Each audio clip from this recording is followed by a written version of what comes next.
بسم الله الرحمن الرحيم الحمد لله سبحانك لا علم لنا إلا ما علمتنا إنك أنت العليم الحكيم نحمده ونصلي على رسوله الكريم أما بعد فقد قال الله تعالى في القرآن العظيم وفي الفرقان المجيد أعوذ بالله من الشيطان الرجيم بسم الله الرحمن الرحيم الله الذي خلقكم من ضعف ثم جعل من بعد ضعف قوة ثم جعل من بعد قوة ضعفا وشيبا يخلق ما يشاء وهو العليم القدير. قال نبينا صلى الله عليه وسلم الشبابة شعبة من الجنون. وقال أيضا سبعة يظلهم الله تعالى في ظله لا ظل إلا ظله إمام عادل والشاب نشأ في عبادة الله تعالى وكما قال عليه الصلاة والسلام.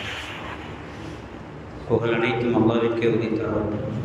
ஸலாத்தும் ஸலாமும் நமது உயிரினும் மேலான கண்மணி நாயகம் ஹாத்தமுல் அன்பியா ஸல்லல்லாஹு அலைஹி வஸல்லம் அவர்களை அன்னாரை பின்பற்றிய சத்திய சகாதாக்கள் தாதியங்கள் தபல் தாதியங்கள் நல்லோர்கள் நாதாக்கள் குறிப்பாக இங்கே குடிமிருக்கக்கூடிய நம் அனைவர்கள் மீது மிக நெருக்கமாய் உண்டாகிறார். இறைவா, எதை எனக்கு கற்றுத்தந்தாயோ அதை தவிர வேறு எந்த ஞானமும் எனக்கு இல்லை என்பதை ஆரம்பமாக நினைவுறுத்தியுள்ளார். சங்கீதத்திற்கும் மிகுந்த மரியாதைக்குரிய ஜமாதார்கள், பெரியோர்கள், சகோதரர்கள், வாலிப நண்பர்கள், வசதிக்குரிய மாணவர்கள், அல்லாஹ்வுடைய பேரொருள் இந்த அருமையான ஜும்மாவுடைய தினத்தன்று நம்மீதும் உலக மக்கள் அத்துணை நபர்கள் மீதும் நின்று நிலவரமாக என்ற நல்ல பிரார்த்தனையோடு உங்கள் எல்லோருடைய துவாவையும் ஆதரவு வைத்தவனாக எனது ஜும்மாவுடைய ஆரம்பம் செய்கின்றேன். அஸ்ஸலாமு அலைக்கும் வரஹ்மத்துல்லாஹி தஆலா வ பரகாத்துஹு. கண்ணியத்துக்குரிய அல்லாஹ்வின் நல்லடியார்களே, பொதுவாக நான் பேசும் பொழுது தலைப்பு சொல்வது வழக்கம் கிடையாது. நான் இன்றைய தினம் மிக அரிதாக சொல்லி பழக்கம். இன்றைய தினமும் ஒரு தலைப்பின் கீழ் பேச ஆசைப்படுகிறேன். அதற்கு என்ன தலைப்பு வைக்கலாம் என்று நினைத்து கொண்டிருக்கின்ற பொழுது சற்று முன்னர் தோன்றிய இந்த தலைப்பு பொருத்தமாக இருக்குமே என்ற அடிப்படையில் 2 கண்ணீர் துளிகள் நீங்கள் ஞாபகம் வைக்க வேண்டும் என்பதற்காக சொல்வேன்.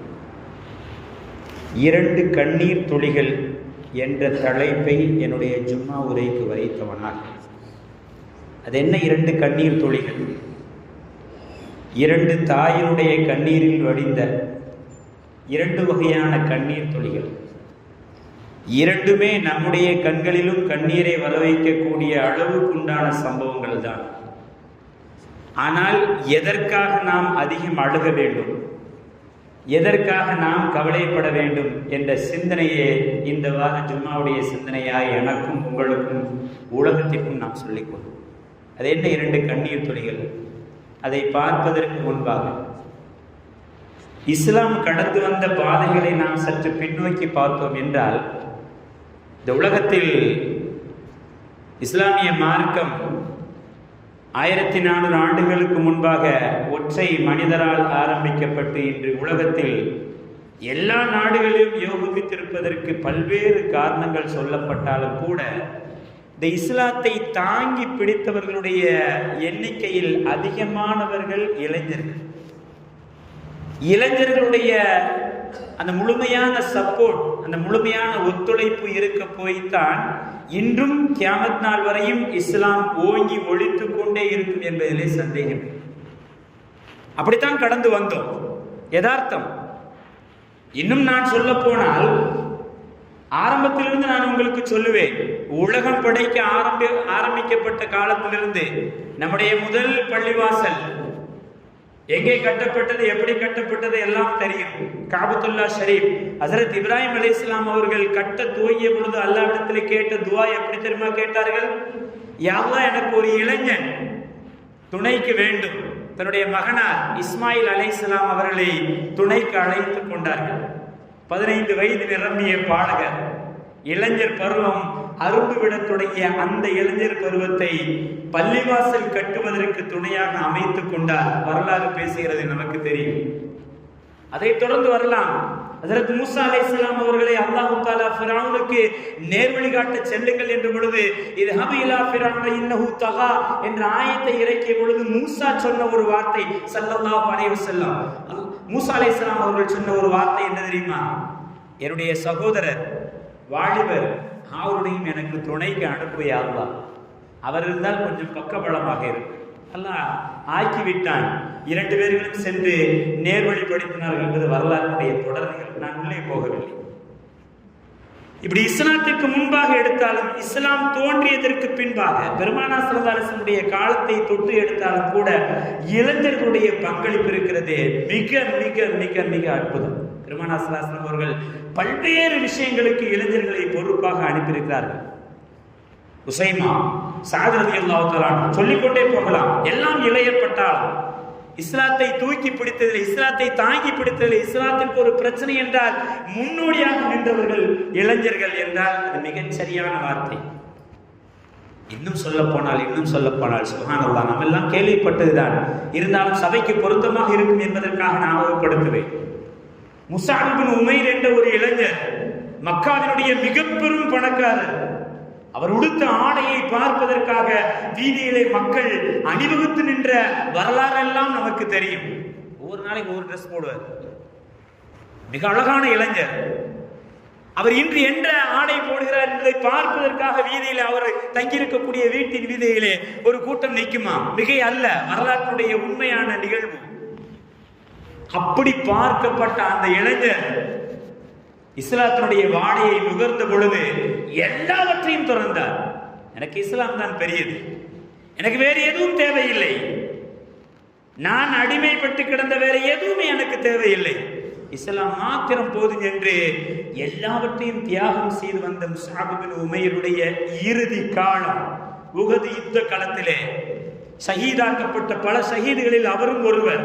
வரலாறு நமக்கு தெரியும். அப்படி ஷஹீதாக்கப்பட்ட பொழுது இஸ்லாத்தினுடைய ஆரம்ப காலகட்டத்திலே வசதி வாய்ப்புகள் இல்லாத ஒரு காலகட்டம். கஃன் துணிக்கு பற்றாக்குறை ஏற்படுகிறது. கண்ணியமானவர்கள், முஸஅப் இப்னு உமைர் அவர்களை அடக்குவதற்கு கஃன் துணிக்கு பற்றாக்குறை.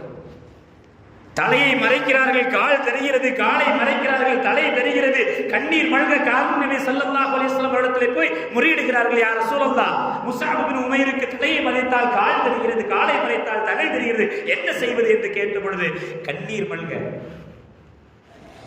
காத்தமுன் நபி ஸல்லல்லாஹு அலைஹி வஸல்லம் அவர்கள் சொன்னார்கள், தலையை மறைத்து விடுங்கள், காலை இஸ்திகார் என்ற புள்ளை வைத்து மறைத்து அவரை அடக்கம் செய்து விடுங்கள். அடக்கப்பட்டது. கண்ணியமானவர்கள், இஸ்லாம் கடந்து வந்த பாதையில் இளைஞர்களுடைய பங்கு இப்படியெல்லாம் உயர்வாக பேசிக்கொண்டே போகலாம். இன்னும் நான் நிறைய சொல்ல வேண்டும். நேரத்தின் அருமைகள் மிக சுருக்கமாகவே நான் சொல்லி முடிப்பேன். இப்படியெல்லாம் கடந்து வந்த இஸ்லாம் இன்று உலகளவில் மிக உன்னதமாக போற்றப்பட்டுக் கொண்டிருந்தாலும் கூட இன்றைய நம்முடைய இளைய சமுதாயத்தை நினைத்து கவலைப்படாத மஹல்லாவும் கிடையாது, மதரசாவும் கிடையாது, பெற்றோர்களும் கிடையாது, ஆசிரியர்களும் கிடையாது, காவல்துறை நண்பர்களும் கிடையாது, அரசாங்கமும் கிடையாது, சொல்லிக்கொண்டே போகலாம். கண்ணியமானவர்களே, உண்டா இல்லையா? இன்றைய இளைய சமுதாயம், எல்லோரையும் குறை சொல்லவில்லை, நிறைய நபர்கள் ஏதோ ஒன்றுக்கு அடிமையாகி தங்களுடைய வாழ்க்கையை தொலைத்ததை தாண்டி நாம் வளர்த்த இந்த இஸ்லாத்திற்கு ஒரு வகையான கெட்ட பெயரை ஏற்படுத்தி கொண்டிருக்கிறார்கள் என்பது நிதர்சனமான உண்மை. யாரும் மறுக்க முடியாது. சில வார்த்தைகளை இங்கே ஓப்பனாக சொல்ல வேண்டும், ஆனால் இடத்தினுடைய அந்த கண்ணியம் கருதி என்னால் சொல்ல முடியவில்லை. இன்றைய நம்முடைய இளைய சமுதாயம், சமீபத்தில் நான் படித்த ஒரு அதிர்ச்சிகரமான ரிப்போர்ட், கண்ணியமானவர்களே, உங்களுக்கும் தெரிந்திருக்கும், நெட்டிலே தேடி பார்க்கலாம். உளவுத்துறை கொடுத்த ரிப்போர்ட். இஸ்லாத்துடைய இளைஞர்களில் 4 ஒருவர் போதைக்கு அடிமையாக இருக்கிறார்கள். அது எல்லா வகையான போதையும் எடுத்துக்கொள்ளும். மது எடுத்துக்கொள்ளுங்கள், கஞ்சா எடுத்துக்கொள்ளுங்கள், அமீன் எடுத்துக்கொள்ளுங்கள். நான் சொல்லக்கூடாது இன்றைக்கே சொல்ல வேண்டிய காலத்தில் கட்டாயம் சில விஷயங்களை ஓப்பனா சொல்லித்தான் ஆக வேண்டியது இருக்கிறது. உண்டா இல்லையா? அவர்கள் அடிமைப்பட்டிருக்கிறார்கள் என்பதை தாண்டி அவர்கள் சார்ந்த இஸ்லாத்திற்கு கெட்ட பெயர், அவர்கள் சார்ந்த மஹல்லாவிற்கு கெட்ட பெயர், அவர்களை பெற்றெடுத்த பெற்றோர்களுக்கு கெட்ட பெயர், சொல்லிக்கொண்டே போகலாம். கண்ணியமான ஏன் இந்த எளிதில் நாம் சற்று சிந்திக்க கடமைப்பட்டிருக்கோம் அல்லவா? இளைஞர்களை எந்த வழியில் செலுத்த வேண்டும்? இது யாருடைய குற்றம்? மிக இலகுவாக சொல்லிவிடுவார்கள். ஒரு மஹல்லாவிலே இளைஞர்கள் கெட்டு போனால் இமாம் சரியாக இல்லை. இமாம் என்ன செய்வார்? ஒவ்வொரு வீட்டுக்கும் போய் ஒவ்வொருத்தரையும் அழைத்து சொல்ல முடியுமா? ஒவ்வொரு பெற்றோருக்கும் கடமை இருக்கிறது. கண்ணியமானவர்களே, இமாம் அவருடைய பணியை செய்கிறார், அவ்வளவுதான். இமாம் என்ன செய்ய முடியும்? பயானிலே சொல்ல முடியும். இன்னும் கொஞ்சம் போனால் இளைஞர்கள் கூட்டத்தில் இப்படி இருங்கள் என்று சொல்ல முடியும். அதற்காக திட்டு வாங்கிய சம்பவங்கள் எல்லாம் இருக்கிறது. எனக்கும் அந்த அனுபவம் உண்டு. ஒரு கேரம் போர்டு விளையாடும் பொழுது இது தேவையா என்று கேட்ட பொழுது, வந்தமா தொழுவச்சமா போனமான்னு இல்லாம என்ன இது கெட்ட பழக்கம் அப்படின்னு கேட்டாங்க. நான் குறை சொல்லவில்லை கண்ணியமானவர்கள். இன்றைய இளைஞர்கள் வழி தவறி போனதற்கு சமூகம் ஒரு காரணம், மஹல்லா ஒரு காரணம், மஹல்லாவுடைய பொறுப்புதாரிகள் ஒரு காரணம், இமாமும் ஒரு காரணம், ஆலிம்களும் ஒரு காரணம். திருத்துவதற்கு என்ன வழி? ஒவ்வொருவரும் கேள்வி கேட்க வேண்டும். யார் ஒருவரை குற்றச்சாட்டி விட்டு நகர்வதற்கு யாருக்கும் அனுமதி கிடையாது. தூக்கி பிடிப்பதற்கு என்ன செய்ய முடியும்? கொஞ்சம் யோசித்து பார்க்க வேண்டும். கெட்டு போய் கிடக்கக்கூடிய அந்த சமூகத்தை தவறவிட்ட குற்றவாளிகள் நிறைய பேர்கள் என்றால் பெற்றோர்களுக்கு அதில் அதிகமான பங்கு. விட்டு விட்டு புலம்புவதிலே என்ன அர்த்தம் இருக்கிறது? செய்ய வேண்டிய நேரத்தில் செய்ய வேண்டிய காரியத்தை மிக சரியாக செய்திருந்தால் இந்த இளைஞர்கள் வழி தவறி சென்றிருக்க மாட்டார்கள். பல்வேறு பேர்களை குற்றம் சாட்டலாம். மஹல்லாவுடைய சூழ்நிலை, நாட்டினுடைய சூழ்நிலை, காவல்துறையுடைய சூழ்நிலை, சொல்லிக்கொண்டே போகலாம். ஆனால் ஒரு இளைஞன் வழி தவறி போவதற்கு அதிகப்படியான குற்றச்சாட்டை வைக்க வேண்டும் என்றால் அவர்களுடைய பெற்றோர்கள் தான் காரணம். இதுல மாற்று கருத்தே கிடையாது. யாராவது வருத்தப்பட்டீங்கன்னா தனிப்பட்ட முறையில் வந்து கூட திட்டிக்கிறது பிரச்சனை கிடையாது. சில விஷயங்களை ஓப்பனாகத்தான் சொல்ல வேண்டியிருக்கு. பெற்றோர்கள் மிகச் சரியான சமயத்தில் மிகச் சரியானதை அவர்களுக்கு கொடுக்காதுதான் இன்றைய வழித்தடம் மாறியதற்கு காரணம்.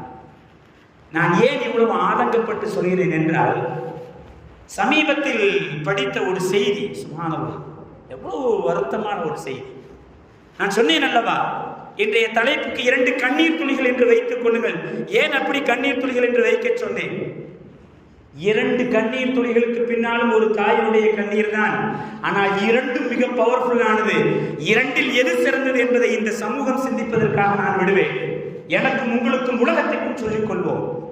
சமுதாயம் மிக சரியான பாதையில் நடத்தாட்டவிட்டால் குழந்தைகளுக்கு சரியான கல்வியை ஆளுங்கள் மூலமாக கொடுங்கள்.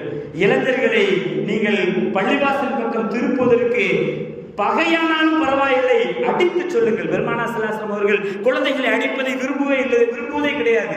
ஆனாலும் அண்ணல் நபி ஸல்லல்லாஹு அலைஹி வஸல்லம் அவர்கள் ஒரு சமயம் சொன்னார்கள் அல்லவா, 10 வயசை தாண்டி தொலாட்ட அடிப்பானி, உன் வீட்டுல சாட்டையை வை. அசர்த்தை வந்து அடிக்க முடியும்? அசர்த்து அங்க அனுப்புனா அசர்த்து கவனிச்சுக்குருவாங்க. ஆனால் பெற்றோர்கள் இதை என்ன செய்கிறோம்? செல்லம் செல்லம் செல்லம்.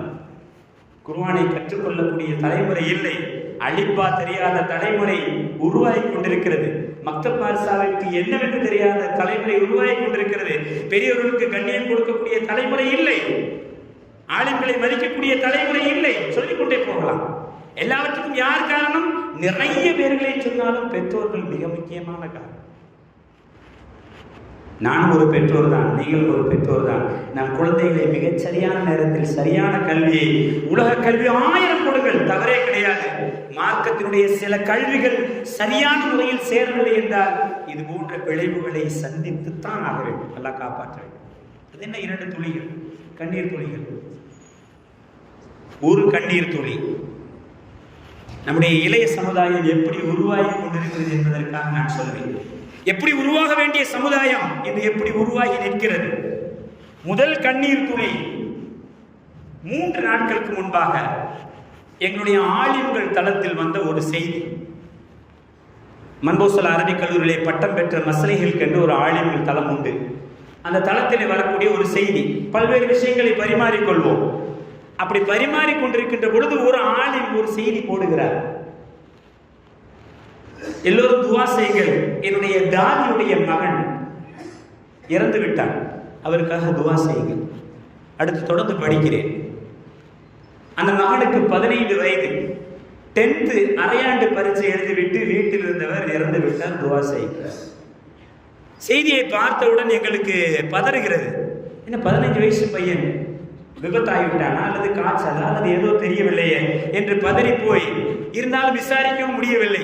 எல்லோரும் கேட்டால் வருத்தப்பட்டு விடக்கூடாது என்பதற்காக நான் விட்டுவிட்டேன்.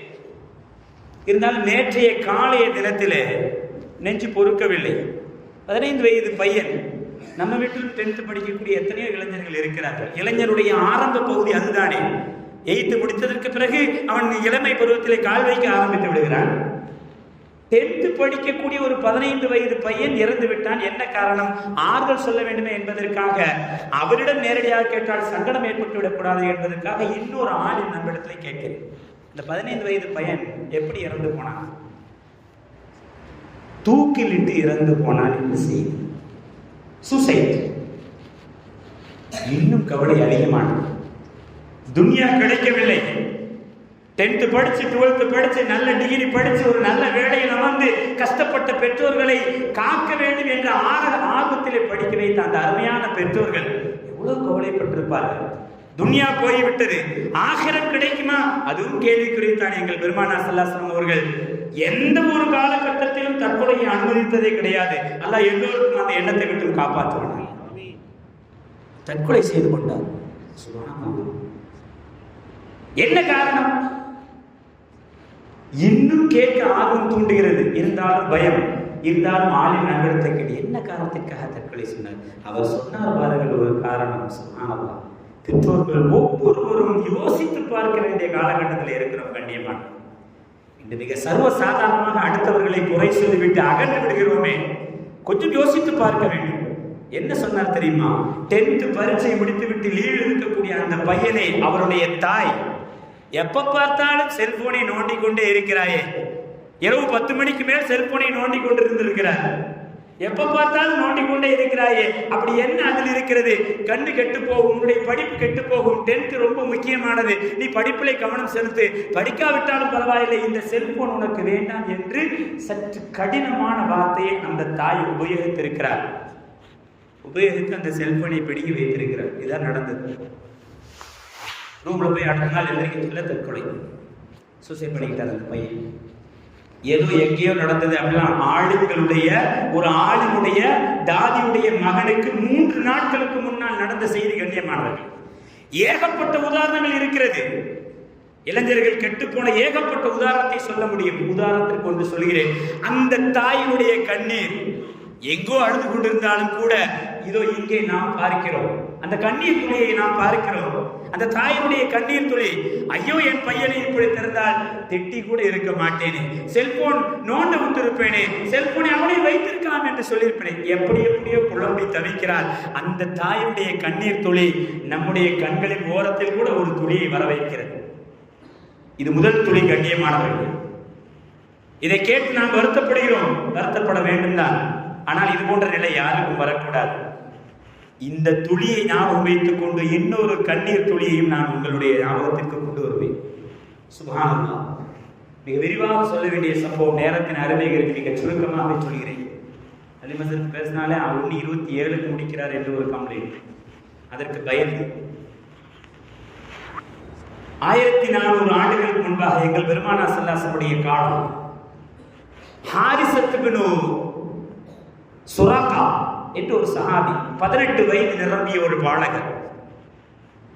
18 வயது நிரம்பிய ஹாரிஸா ரலியல்லாஹு தஆலா அன்ஹு, அவருடைய தாய், வயதான தாய், கிழவி. ஹதீஸ்ல அப்படி வருகிறது, கிழவி. வயது முதிர்ந்த அந்த தாய் தான் அவருக்கு ஆதரவு, அவர்தான் அந்த தாய்க்கு ஆதரவு. 2 பேர்களும் தங்களுடைய ஜீவியத்தை கழித்துக் கொண்டிருக்கின்ற பொழுது தாய்க்கு ஒரு ஆசை, தன்னுடைய மகனுக்கு திருமணம் முடித்து பார்க்க வேண்டும். சொல்வதற்கு ஒரு தயக்கம், ஏனென்றால் ஏதாவது நினைத்துக் கொள்வாரோ என்று. இந்த சூழ்நிலையிலே எப்படியாவது நாம் சொல்லி நம்முடைய தமையனுடைய சம்பதத்தை வாங்கிவிட வேண்டும். கல்யாணம் முடித்தால் வீட்டுக்கு ஒரு மருமகள் வந்து விடுவார், ஒரு ஹெல்ப்பாக போய்விடும், நமக்கும் ஹெல்ப், அவருக்கும் உதவியாக இருக்குமே என்ற அடிப்படையிலே தயங்கி சொல்லலாம் என்று நினைக்கின்ற பொழுது பத்ர் யுத்த காலத்தினுடைய அறிவிப்பு வெளியாகிறது. நன்றாக கவனிக்க வேண்டும் கண்ணியமானவர்களே. பத்ர் யுத்த களத்தினுடைய அறிவிப்பு. பத்ருக்கு பெருமானார் ஸல்லல்லாஹு அலைஹி வஸல்லம் அழைக்கிறார்கள். அழைப்பு வந்தவுடன் ஹாரிஸா ரலியல்லாஹு தஆலா அவர்களுக்கு ஆசை மிகிலிடுகிறது. அந்த பத்ரிலே நாம் கலந்து கொள்ள வேண்டும். இருந்தாலும் தாயிடத்திலே சொல்வதற்கு தயக்கம். நான் தான் தாய்க்கு ஆதரவு, தாய் தான் எனக்கு ஆதரவு, எப்படி சொல்வேன்? போருக்கு சென்றால் எதுவும் ஆகலாம், அப்படித்தானே? போருக்கு செல்கிறேன், அனுமதிதாருங்கள் என்று சொல்வது ஒரு வார்த்தை என்றாலும் கூட மௌத்தாக போகிறேன், அனுமதிதாருங்கள் என்றுதான் அதற்கு அர்த்தம். இருந்தாலும் அந்த போரினுடைய அந்த தாக்கத்தை உள்வாங்கிய அந்த ஹாரிஸா தாயிடத்திலே தயங்கி தயங்கி சொல்கிறார், உம்மி, என்னுடைய தாயார் அவர்கள், எனக்கு தாங்கள் ஒரு அனுமதி கொடுக்க வேண்டும். என்னப்பா? பெருமானார் ஸல்லல்லாஹு அலைஹி வஸல்லம் போருக்கு அழைத்து விட்டார், நான் போரிலே கலந்து கொள்ள வேண்டும், வீராவேசமாக போரிட வேண்டும், துவா செய்து என்னை வழி அனுப்புங்கள். தாய்க்கு ஒரு நப்பாசை. இந்த அனுமதி கொடுத்து வந்ததற்கு பின்னால் நம்முடைய கல்யாண அனுமதியை மிக இலகுவாக சொல்லிவிடலாம் என்ற ஆசையிலே தமையனுக்கு சந்தோஷமாக கொடுத்து வழி அனுப்புகிறார்கள். ஹாரிஸா உற்சாகமாக போருக்கு கிளம்புகிறார். நான் சொல்லக்கூடிய சம்பவம் ஏதோ போற போக்கில் நிலைமையை கொண்டு வருவதற்காக அடித்து விடப்படுவது அல்ல. புகாரி ஷரீஃபிலே வரக்கூடிய சஹீஹான கிதாபுல் மகாசி என்ற கிதாபிலே பதிவு செய்யப்பட்ட ஆதாரபூர்வமான ஹதீஸ். கண்ணியமானது நிறைய நடக்கிறது. நேரத்தின் அருமைகளை சுருக்கமாக சொல்கிறேன். ஹாரிஸா போருக்கு வருகிறார். பத்ர் யுத்தக்களம். பத்ர் என்றால் ஒரு கிணறு என்பது நமக்கு தெரியும், அப்படித்தானே? பத்ர் என்பது ஒரு கிணறு. கிணற்றின் பக்கத்திலே படை பட்டாளம் இருக்கிறது. ஆப்போசிட்ல உள்ளவங்க அங்க இருக்காங்க. ஸல்லல்லாஹு அலைஹி வஸல்லம் அவர்கள் மிக பெரும் மதியூகி. கிணற்றை யாரும் அசிங்கப்படுத்தி விடக்கூடாது, அந்த தண்ணீரை யாரும் பாழ்படுத்தி விடக்கூடாது என்பதற்காக, கிணற்றை பாதுகாப்பதற்காக ஹப்பாப் ரலியல்லாஹு தஆலா அவர்களை பாதுகாப்புக்கு நிறுத்தி இருக்கிறார். ஏன்னா இந்த கிணற்றுல யாரும் என்ன செஞ்சிடக்கூடாது, எதுவும் எதிரி படை மூலமா ஏதாச்சும் வாங்கிடக்கூடாது அப்படிங்கிறதுக்காண்டி, ஆயிடக்கூடாது அப்படிங்கிறதுக்காண்டி ஹப்பாப் ரலியல்லாஹு அவர்கள் நிறுத்தி இருக்கிறார். இரவு கழிந்துதான் அடுத்த நாள் ரமலானுடைய 17வது ஆண்டு தான் யுத்தம் ஆரம்பிக்கிறது. அன்று இரவு படை முகாமிட்டு இருக்கிறது. இந்த சமயத்திலே தண்ணீர் தேவைக்காகவோ வேறு எதற்காகவோ ஹாரிஸா ரலியல்லாஹு தஆலா அவர்கள் அந்த கிணற்றின் பக்கம் வருகிறார். அன்றைய காலகட்டத்தில் ஐடி கார்டெல்லாம் கிடையாது அல்லவா? யார் எதிரி யார் நண்பர் என்ற ஒரு நன்றாக அறியக்கூடிய ஒரு வாய்ப்பு இல்லாத ஒரு காலகட்டம். பின்னாளிலே அதற்கெல்லாம் வாய்ப்பை உருவாக்கினார்கள் எங்கள் பெருமானார் நபி ஸல்லல்லாஹு அலைஹி வஸல்லம் அவர்கள். உஹது யுத்த களத்திலே எப்படி நம்மை நாமே வெட்டி கொண்டோமோ அது போன்ற ஒரு சூழ்நிலையிலே ஹாரிஸா கிணற்றின் பக்கம் வந்த பொழுது ஹப்பாப் மிகச்சரியாக குறிவைத்து அம்பெய்தக்கூடியவர். அவருடைய பற்றி வருகிறது, ஹப்பாப் குறிவைத்து அம்பெய்தால் அந்த குறி தப்பவே தப்பாது. நெஞ்சுக்கு குறிவைத்தால் நெஞ்சுக்கு, தலைக்கு குறிவைத்தால் தலைக்கு, வயிற்றுக்கு குறிவைத்தால் வயிறு, தவறாமல் அடிப்பார். அப்படிப்பட்ட ஒரு அற்புதமான வில்வித்தை வீரர். அவரைத்தான் ஹப்பாப் அவரைத்தான் ஹஸரத் பெருமானார் ஸல்லல்லாஹு அலைஹி வஸல்லம் அவர்கள் பாதுகாப்புக்கு நிறுத்தியிருக்கிறார். ஹாரிஸா வருகிறார். ஹப்பாபுக்கு தெரியவில்லை இவர் நம் படையை சேர்ந்தவரா எதிரி படையை சேர்ந்தவரா என்று. ஆனாலும் பெருமானாருடைய உத்தரவு, என் அனுமதி இல்லாமல் யார் வந்தாலும் இங்கே அனுமதிக்க கூடாது. உத்தரவை நிறைவேற்றுவதற்காக அம்பை எடுத்து மிகச் சரியாக குறிபார்த்து அடிக்கிறார். தண்ணீரை தேடி வந்த ஹாரிஸா, தாயை தவிக்க விட்டு வந்த ஹாரிஸா, வயதான கிழவியாக தன்னுடைய இல்லத்திலே விட்டு வந்த ஹாரிஸா, போர்க்களத்திலே போரிட்டு ஷஹீதாக வேண்டும் என்ற ஆர்வத்தோடு வந்த ஹாரிஸா, பல பேர்களை வெட்டி வீழ்த்த வேண்டும் என்று வந்த ஹாரிஸா, அந்த அம்பினுடைய குறி தவறாமல் அவருடைய தொண்டை குழியில் இறங்குகிறது. அந்த இடத்திலே மனத்தை விழுந்து விடுகிறார், இறந்து விடுகிறார். நடக்கக்கூடிய சம்பவம் கண்ணியமான ஹாரிஸா இறந்து விடுகிறார். ஹஸரத் பெருமானார் ஸல்லல்லாஹு அலைஹி வஸல்லம் அடுத்த நாள் நிறைய சொல்ல வேண்டும். போர்க்களம் முடிகிறது. பெருமானார் ஸல்லல்லாஹு அலைஹி வஸல்லம் அவர்களுக்கு கேள்விப்பட்டு மிக வருத்தப்பட்டார். ஹப்பாப் ரலியல்லாஹு தஆலா அதற்கு பின்னால் வந்து பார்த்தால் இவர் ஹாரிஸா இந்த இருட்டிலே தெரியவில்லை, இந்த காலத்தில் வெளிச்சம் கிடையாது, நம்மை சார்ந்தவரை நாம் கொன்று விட்டோமே என்று மிக வருத்தத்தோடு இருக்கிறார். ஹப்பாபை ஹஸரத் பெருமானார் ஸல்லல்லாஹு அலைஹி வஸல்லம் ஆறுதல் படுத்தினார்கள் என்பதெல்லாம் வரலாற்றுடைய தொடர் செய்தி. பத்ர் வெற்றிக்களம். எல்லோரும் சந்தோஷமாக உற்சாகமாக ஊருக்கு திரும்பிக் கொண்டிருக்கின்ற பொழுது எல்லாருடைய பேரண்ட்ஸும் வாசலில் நின்று, பெற்றோர்கள் வாசல் நின்று தங்களுடைய உறவினர்களை வரவேற்றுக் கொண்டிருக்கிறார்கள்.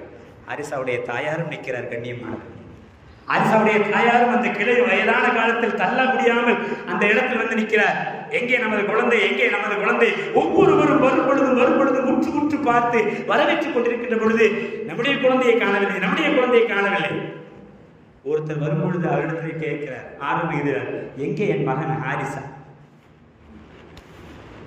அவர் சடான் என்று பதில் சொல்லிவிடுகிறார். என்ன பதில் சொன்னா தெரியுமா? உன்னுடைய மகன் ஹாரிசாவா? அவர் போருக்கு வந்ததெல்லாம் உண்மைதான். ஆனால் இப்படி ஒரு சம்பவம் நடந்துட்டு அவர் நேற்று நைட்டை இறந்துட்டாரு. ஊரில் ஷஹீதாயெல்லாம் ஒன்றும் இறக்கல. இந்த சமுதாயத்தில் சில பேர் இருப்பாங்கல்லவா, ஒருத்தருக்கு நல்லது நடந்தாலும் குறை சொல்றதுக்கு அந்த காலத்தில் இருந்திருக்காங்கன்னு தெரியும். என்ன நடந்தாலும் குறை சொல்லுவாங்க அல்லவா, எவ்வளோ பெரிய விஷயம் செய்தாலும் குறை சொல்லுவார்கள். அப்படி குறை சொல்லக்கூடிய ஒருத்தர் மிக அசால்ட்டாக, உன் பையன் ஷஹீதெல்லாம் ஆகலாமா, அவர் நேற்றை இறந்துட்டாரு போப்பு அப்படின்னு சொல்லிட்டு ஹதீஸிலே வருகிறது. கண்ணியமானவர்களே, கட்டுக்கடங்காமல் வந்த கண்ணீரை அடக்கி கொண்டு பெருமானாரை அந்த கிழவி தேடுகிறார். பெருமானாரை பார்த்தவுடன், யார் சொல்லலாம், அஜிப்லி, எனக்கு ஒரு சவாப் நீங்கள் சொல்லியாக வேண்டும், எனக்கு ஒரு பதில் சொல்லியாக வேண்டும். என்னுடைய குழந்தை நான் சந்தோஷமாக போருக்கு அனுப்பி வைத்தேன், போரிலே உற்சாகமாக கலந்து ஷஹீதாக வேண்டும் அனுப்பி வைத்தேன். ஆனால் சொல்லப்படக்கூடிய தகவல் தவறாக இருக்கிறது. என் பையன், அவனுக்கு ஷஹீதுடைய அந்தஸ்து இருக்கிறதா, அவன் சொர்க்கவாசியா இல்லையா என்று நீங்கள் சொல்ல வேண்டும். நீங்கள் சொர்க்கவாசி என்று சொன்னால் நான் அல்லாஹ்வுக்காக பொறுத்து கொண்டு எனது இல்லத்துக்கு திரும்பிக் கொள்வேன், என்னுடைய மீதிய ஜீவியத்தை கலந்துக் கொள்வேன். ஒரு கால் நீங்கள் மாற்றி சொன்னீர்கள் என்றால் இந்த மதீனாவுடைய வீதியிலே இந்த கிழவி கதறி அழுவாள். அப்படியே சொல்கிறார், நான் கதறி அழுவேன். இப்படி ஒரு கதறலை இந்த மதீனா வீதி கேட்டிருக்காது. அப்படி ஒரு அழுகையை நீங்கள் பார்த்தீர்கள் என்று சொன்னவுடன் ஹஸரத் பெருமானார் ஸல்லல்லாஹு அலைஹி வஸல்லம் அவர்கள் கண்ணீர் மல்க சொன்னார்கள். ஹதீஸில் வரக்கூடிய வார்த்தை அழகான வார்த்தை. கண்ணியமானவர்களே, என்ன கேட்டார்கள் தெரியுமா? அலஹா ஜன்னத்துன் வாஹிதா. பெருமானார் ஸல்லல்லாஹு அலைஹி வஸல்லம் அவர்கள் கேட்கிறார்கள், ஏ கிழவியே, வைஹக்கி, ஏ கிழவியே, பெருமானார் ஸல்லல்லாஹு அலைஹி வஸல்லம் எப்படி சொல்றாங்க? அலஹா ஜன்னத்துன் வாஹிதா, ஹாரிசாவுக்கு ஒரு சொர்க்கம் என்ன நினைத்தீர்கள்? லஹா ஜினானுன் கஸீரத்துன், அவருக்கு அல்லாஹ் தஆலா பல சொர்க்கத்தை ஏற்படுத்தி வைத்திருக்கிறார்.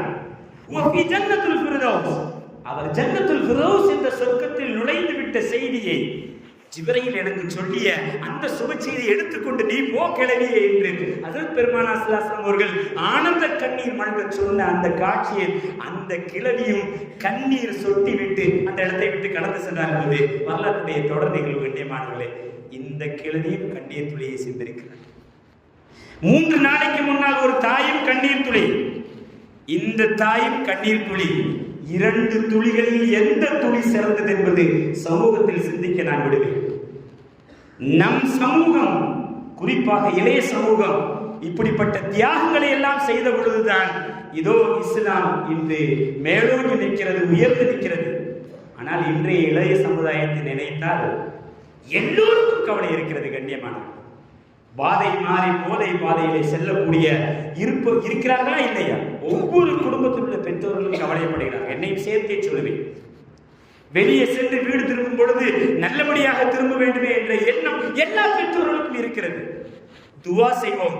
அதை தாண்டி அந்த இளைஞர்களை சீர்படுத்தக்கூடிய வழிகள் என்ன என்பதை நாம் கற்றுக்கொண்டு அதை ஒவ்வொரு பெற்றோர்களும் முறையாக தன்னுடைய இளைய சமுதாயத்திற்கு, தன்னுடைய குழந்தைகளுக்கு சரியான முறையிலே போதிக்காவிட்டால் நாளைய சமுதாயம் நம்முடைய கையில் இல்லை என்பது யதார்த்தத்தின் உண்மை. கண்ணியமானவர்கள், அல்லாஹ் காப்பாற்ற வேண்டும்.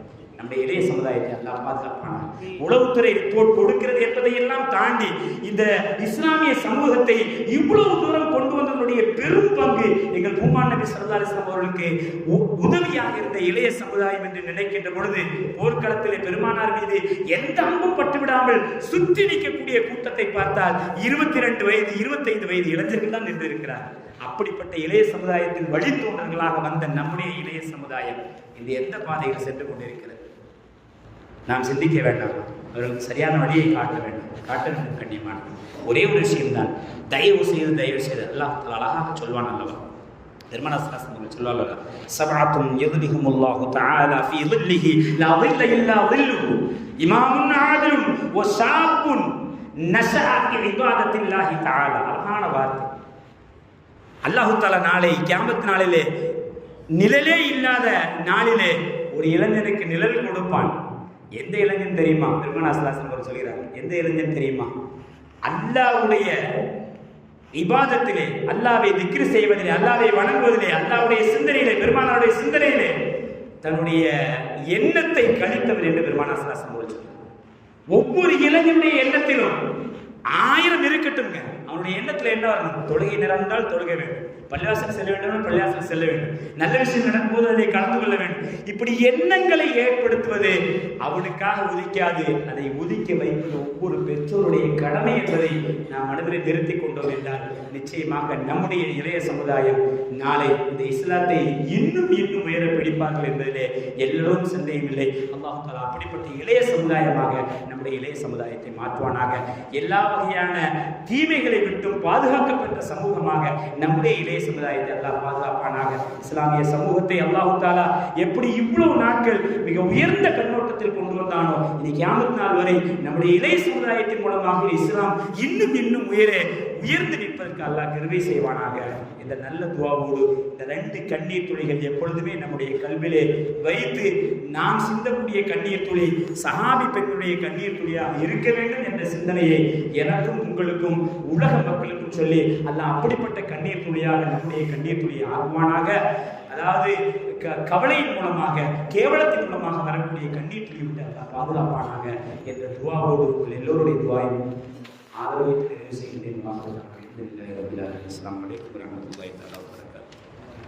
கண்ணியமானவர்களே, தெலுங்கானா ஜாமியத்துல் குர்ஆன் தாரியா அஜீப் மதரசாவிற்கு நிதி கேட்டு நம்ம மதரசாவுடைய ஆசிரியர்கள் வந்திருக்கிறார்கள். இதில் நம்முடைய பள்ளிவாசலில் பிலாலாக வேலை செய்யக்கூடிய நம்முடைய ஃபைசான் அவர்களுடைய தாய்மாமா என்பது அறியப்படியான தகவல். நம்மை நாடி வந்திருக்கக்கூடிய அவருக்கு தாராளமாக நீங்கள் உதவி செய்யுமாறு அன்போடு கேட்டுக்கொள்கிறோம். அதுபோல் நமது ஜாமியா பள்ளிவாசல் வளாகத்தில் புதுப்பொலிவுடன் அமைந்துள்ள மகான் ஷேக் நூருல்லா அவர்களுடைய கந்தூரி விழா ரஜப் வரை 1 முதல் 7 வரை இன்ஷா அல்லாஹ் நடைபெற இருக்கிறது. ஜமாத்தார்கள் அனைவரும் கலந்து சிறப்பிக்குமாறு மிக அன்போடு கேட்டுக்கொள்கிறோம். அதுபோல் இன்ஷா அல்லாஹ் நாளை மாலை சனிக்கிழமை மாலை அசல் தொழுகைக்கு பிறகு நம்முடைய ஜாமியா பள்ளிவாசல் வைத்து தூத்துக்குடி மாநகர ஜமாத்துல் சபையின் சார்பாக இளைஞர்களுக்கான போதை விழிப்புணர்வு கூட்டம் இன்ஷா அல்லாஹ் நடைபெற இருக்கிறது. நான் ஏற்கனவே சொன்னது போல் மாநகர ஜமாத்துல் சபை இமாம்கள் இது போன்ற முயற்சிகளை செய்கின்ற பொழுது அதற்கு ஆதரவளிப்பது ஒவ்வொரு பெற்றோருடைய கடமை, ஒவ்வொரு மகல்லாவாசியுடைய கடமை. எனவே உங்களுடைய மகல்லாவில் இருக்கக்கூடிய இளைஞர்களை எப்படியாவது இந்த கூட்டத்திற்கு திரளாக கொண்டுள்ளது, அங்கே பேசப்படக்கூடிய ஏதோ ஒரு செய்தி நம்முடைய இளைஞருடைய மனதை மாற்ற போதுமானதாக இருக்கும். எனவே ஒரு மிக பெரும் முயற்சி எடுத்து நம்முடைய ஜாமியாவுடைய ஒத்துழைப்போடு மாநகர ஜமாத்துல் சபை நடத்தும் இந்த போதை விழிப்புணர்வு ஒழிப்பு விழாவிற்கு நீங்கள் எல்லாம் வருகை தர வேண்டும். பெற்றோர்கள் பிள்ளைகளை அனுப்பி வைப்பதோடு பெற்றோர்களும் வந்து கலந்தால்தான் பெற்றோர்களுக்கு சொல்லப்படக்கூடிய செய்தியை மனதிலே தாங்கி நாளைய சமுதாயத்தை உருவாக்க முடியும். எனவே நாளை மாலை நடைபெறக்கூடிய அந்த போதை ஒழிப்பு விழிப்புணர்வு கூட்டத்திலே நீங்கள் எல்லாம் திரளாக கலந்து கொள்வதோடு உங்களுடைய பிள்ளைகளை கொடுக்க செய்து இருளையும் வெற்றி பெற்ற சம்பவமாக நம்முடைய சமுதாயத்தை மாற்றுவானாக. வாசத்தம் அல்ஹம்துலில்லாஹி ரப்பில் ஆலமீன். அஸ்ஸலாமு அலைக்கும்.